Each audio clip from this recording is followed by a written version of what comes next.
Terima kasih juga kepada moderator karena telah mengakui saya sebagai pendeta, meskipun belum dan tidak akan pernah diteruskan. Ini pengakuan dari seorang calon imam pasal kepada yang bukan pendeta sebagai pendeta. Ya, ternyata sudah saya mendengar perkenalan singkat dari moderator dan juga para pembicara yang lain. Saya bisa menggolongkan atau mengkategorikan diri saya ini dalam hal studi sebagai orang yang mendapat anugerah lokal saja, produk lokal. Karena yang lain Boston University dan mulai sekali hari-hari terakhir ini orang semakin ramai banyak membicarakan dialog antara global dan yang lokal itu. Apalagi ketika berbicara soal pendapat atau agama dan lain sebagainya. Dan rupanya forum ini atau teman-teman mahasiswa memberi ruang kita untuk saling berdialog. Ya, saya membuat makalah sebenarnya sampai jam berapa tadi malam karena selalu ingin ada dokumentasi tertulis ketika berbicara seperti ini. Dan saya memberi judul kaum muda berintelek dan toleransi. Nah, mungkin sudah dibagi tadi. Tentu saya tidak akan membaca kalimat per kalimat atau paragraf per paragraf dari makalah saya ini. Hanya beberapa pokok, tapi juga beberapa hal yang memang sudah disugesti oleh beberapa pembicara sebelumnya yang bisa kita kembangkan.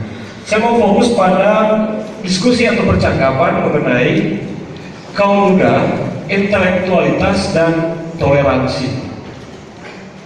Intelektualitas biasanya kita pahami menuju pada kualitas pengetahuan atau juga kecerdasan. Kalau itu menuju pada mahasiswa, dosen, maka pengetahuan yang dimaksud tentu pengetahuan yang kritis ilmiah, yang basicnya adalah kebenaran-kebenaran faktual.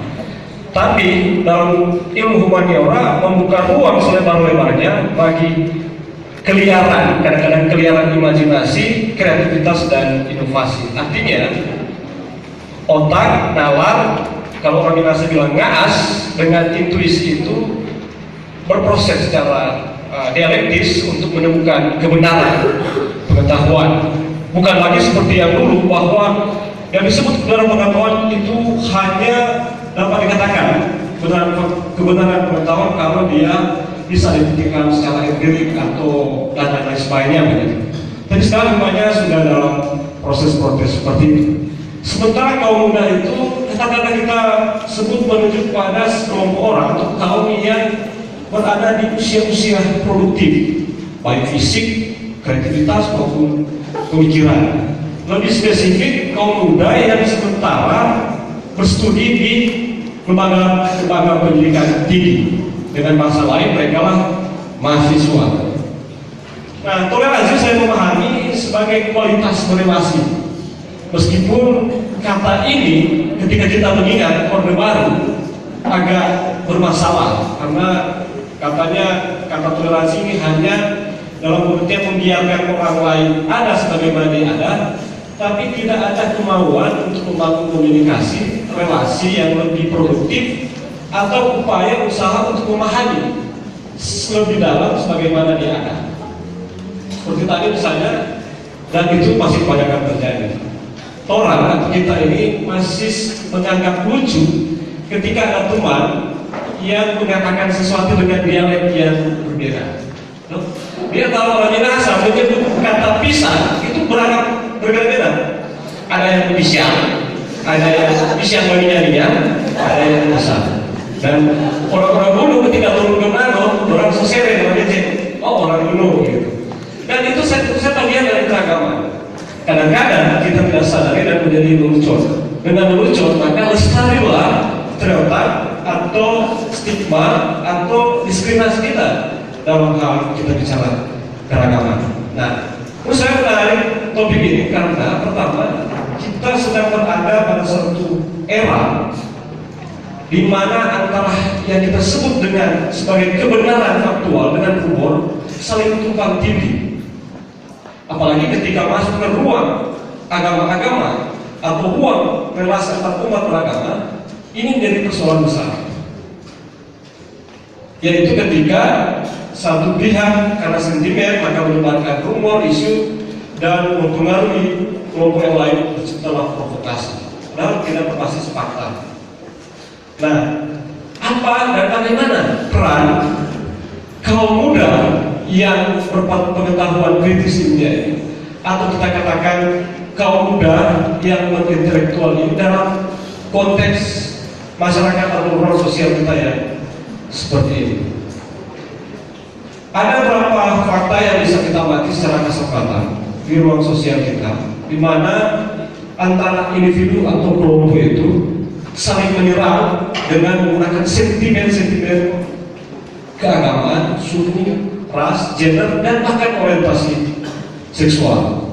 Pada Pilpres 2014 lalu, itu menurut saya satu gambaran yang cukup menarik kaitan dengan kita berbicara kaum muda yang berintelek atau intelektual.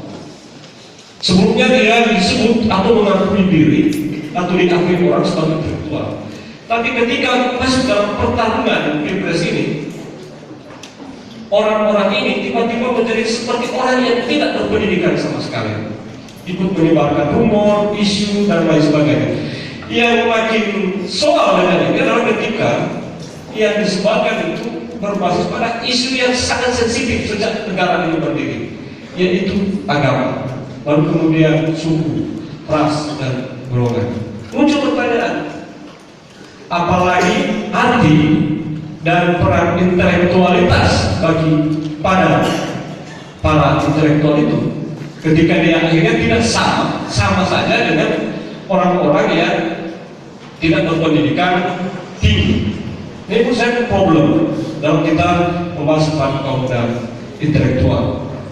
Nah, sejumlah survei menunjukkan sangat jelas bagaimana justru dalam asumsi kita bahwa para intelektual yang dilahirkan dari lembaga-lembaga pendidikan tinggi yang berbasis pada pengetahuan kebenaran ilmiah itu justru disebut-sebut atau bisa dibuktikan sebagai tempat-tempat di mana bersemayam bibit-bibit radikalisme.